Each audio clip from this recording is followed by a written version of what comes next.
Hi, Srisailam Rajendra Prasad Devarapalli.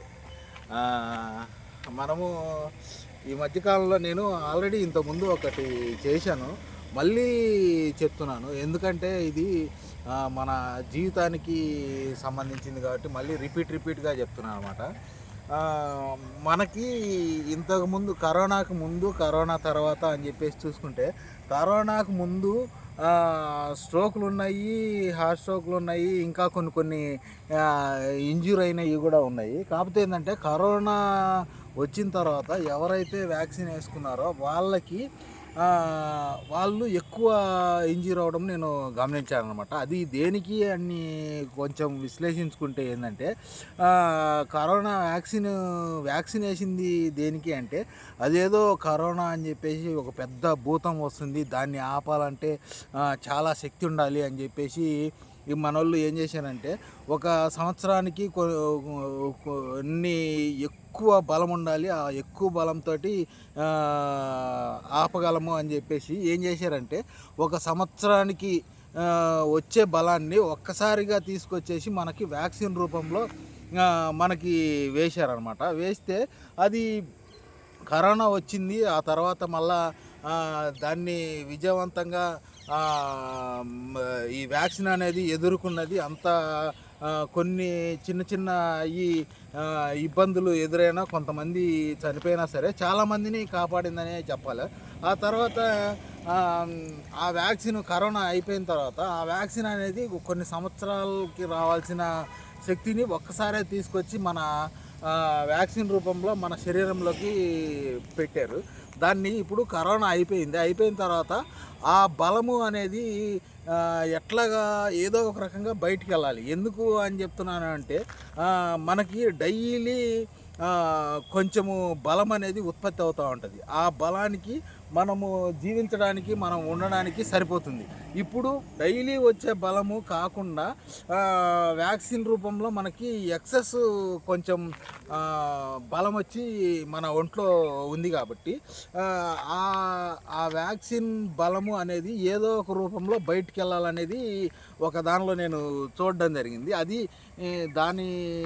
అది బయటికి వెళ్ళాలి అంటే అది ఏం జరుగుతుందంటే, ఏదో ఒక ఆర్గాన్ మీద కంపల్సరీ అది పనిచేస్తుంది అని చెప్పేసి చెప్పడం జరిగింది కొంతమంది.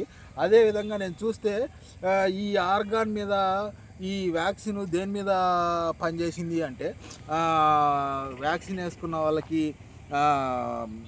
పైల్స్ రావడము, లేదా పెరాలసిస్, ఈ హార్ట్ స్ట్రోక్లు, ఇట్లా వగేరా ఇలాంటి వాటి మీద దేనో ఒక దాని మీద ప్రభావం చూపిస్తూ ఉంది. అందువల్ల ఇప్పుడు నేను అనేది ఏంది అంటే, ఈ వ్యాక్సిన్ తీసుకున్న వాళ్ళు ఆ ప్రభావం చూపిస్తుంది కాబట్టి వాటికి తగ్గట్టు ఆహారాన్ని, అదేవిధంగా కొంచెము మన అలవాట్లని మార్చుకొని చూడాలి. ఇదే దీనిలోనే నేను మొన్న రీసెంట్గా మా సిఎన్బి ఆఫీస్లో శేషు గారు, సీనియర్ అసిస్టెంట్ గారు చనిపోవడం జరిగింది హార్ట్ స్ట్రోక్ వల్ల. ఇది అందువల్లనే జరిగిందని చెప్పేసి నేను ఖచ్చితంగా చెప్పలేను, కానీ ఇది కూడా ఒక కారణం అని కూడా చెప్పుకోవచ్చు. అది నేను చూసింది ఏంటి అంటే, సార్కి ఆల్రెడీ స్ట్రోక్ వచ్చిన తర్వాత హాస్పిటల్ తీసుకెళ్లారు. ఏయో బ్లాక్ అయ్యాయి, సమ్ ట్రీట్మెంట్ తీసుకున్న తర్వాత మళ్ళీ వచ్చాడనమాట. వచ్చిన తర్వాత నేను గమనించింది ఏంటంటే, ఇది సారు చనిపోక ముందు ఒక 1 అవర్ 2 అవర్స్ ముందు ఏం జరిగింది అంటే, బండి స్టార్ట్ కాలేదు. బైక్ స్టార్ట్ కాకపోతే ఒక 10-20 మధ్యలో కిక్కు కొట్టడం జరిగిందనమాట. ఈ కిక్కు కొట్టడం వల్ల ఈ స్ట్రోక్ వచ్చి యాంజియోగ్రాము ట్రీట్మెంట్ తీసుకున్న వాళ్ళకి మ్యాక్సిమము చాలా స్మూత్గా ఉండేటట్లు మనం చూసుకోవాలి. మనకి తెలవకుండానే మనము ద్రోహం చేసుకుంటా అని అనుకోవచ్చో, లేకపోతే మనకి నష్టం కలిగే విధంగా జరుగుతుంది. అది ఏంది అంటే, ఈ స్ట్రోక్ వచ్చిన వాళ్ళు కానీ, లేకపోతే ఇంకోటి తీసుకున్న వాళ్ళు కానీ ఏం చేయాలంటే, బాగా మనిషికి స్ట్రెస్ అనేది లేకుండా చూడండి. మెయిన్ ఇది మెట్లు ఎక్కడం కానీ లేకపోతే ఇట్లా కిక్కు కొట్టడం కానీ వీటి వల్ల మెయిన్ చాలా దెబ్బతింటుంది.